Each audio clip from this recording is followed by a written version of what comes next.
लिए आभार व्यक्त करते हैं। ये विषय इतना सरल भी नहीं है जैसे जितना माननीय संसदीय कार्य मंत्री जी ने कहा। ये विधेयक छोटा हो सकता है, लेकिन इसके परिणाम, इसके दुष्परिणाम बहुत गंभीर होंगे और इतने दिनों के विधानसभा के कार्यकाल में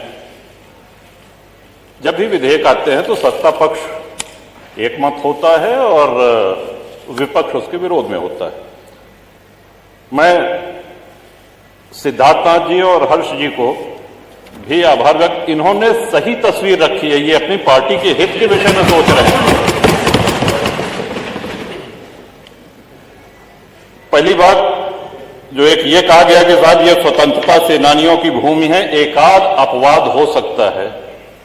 जो स्वतंत्रता सेनानी थे, जिन्होंने अपने प्राणों को आहूत किया, बलिदान दिया, वो इतने बड़े लैंडलॉर्ड, इतने बड़े पूंजीपति नहीं थे कि महानगरों में उनकी बड़ी बड़ी जमीनें हों।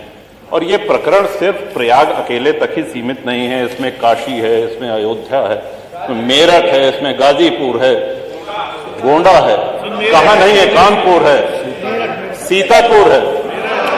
अब देखिए, सभी माननीय सदस्य खुद कर रहे हैं। माननीय महोदय, पहले तो बोनाफाइड एक शब्द जो इसमें कहा गया कि जिसने लीज की किसी भी शर्त का उल्लंघन न किया हो, उनको छांट करके ये उनको चॉइस दी गई कि आप चाहें तो ये किस्त जमा करके और अपना फ्री होल्ड करा लीजिए।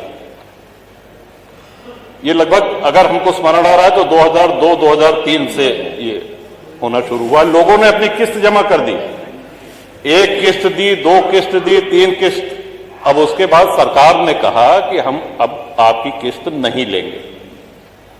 देखिए, सरकारें कंटिन्यूटी में, जैसा सिद्धार्थनाथ जी ने कहा, जो निर्णय हो गया है, सरकारें आएंगी जाएंगी, बदलेंगी। आप किसी से किस्त पे कोई सामान लेते हैं तो किस्त, वो सामान आपका हो गया, वो संपत्ति आपकी हो गई।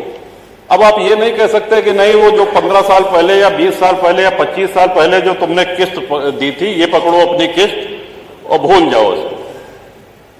और हम बहुत से ऐसे माननीय विधायक हैं जो शहरी क्षेत्र से हैं, लेकिन शहरी क्षेत्र से होते हुए भी ग्रामीण परिवेश का उनको पूरा ध्यान है। अधिकांश विधायक ग्रामीण परिवेश से आते हैं।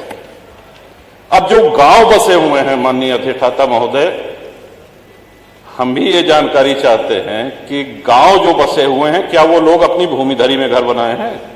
इस सिद्धांत के तहत तो उनको भी बेदखल कर देना चाहिए। फिर जो आबादी में है, जो ग्राम समाज में है, गांव के गांव बसे हैं, गांव में अपनी भूमिधरी में किसने घर बनाया है? सब कच्चे में सब कच्चे। तो कौन सा विकास कर रहे हैं? लोग सड़कों पे आ जाएंगे। और जब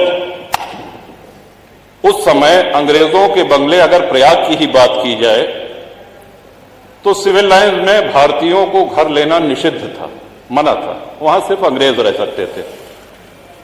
अपनी सेवा के लिए उन्होंने गाड़ीवान, कोचवान, बग्घी चलाने वाले, धोबी, माली, खानसामा, इन लोगों को वहां पे स्थापित किया, जो पुष्ट दर पुष्ट वहां पे चले आ रहे हैं। सागर पेशा एक बहुत बड़ा आंदोलन है प्रयागराज का। एक बहुत बड़ी संख्या में आप हजारों लाखों लोगों को बेघर कर देंगे। 3200 प्रार्थना पत्र लंबित हैं। 2300 लोग ऐसे हैं जिन्होंने अपनी किस्त जमा कर दी है। और हमारी जानकारी तो ये भी है कि हाईकोर्ट इलाहाबाद भी नजूल की भूमि पे है। कई सारे जजेस के घर, हमारी जानकारी, तो उसको भी खाली करा दिया जाएगा। Public service commission, public service का कितनी ये गंभीर, कौन सा विकास इसमें करेंगे? लाखों लोग बेघर हो जाएंगे।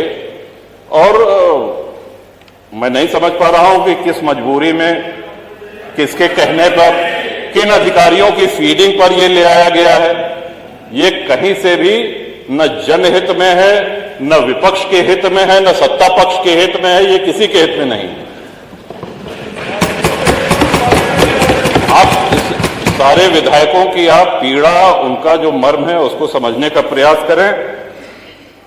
ये विधेयक तो यहां आना ही नहीं चाहिए था, लेकिन चूंकि आ गया है तो अब आने के बाद मजबूरी है, इसको प्रवर समिति को भेजा जाना चाहिए और साथ ही साथ जिन लोगों की किस्त जमा है, सौदा हो गया तो हो गया, किस्त आपने तय करी, किस्त की रकम सरकार ने तय करी है, अब जब 2 किस्त 3 किस्त दे दिया, अब आप कह रहे हैं कि नहीं हम नहीं लेंगे, तो ये नहीं होगा, होना नहीं चाहिए, न्याय संगत नहीं है।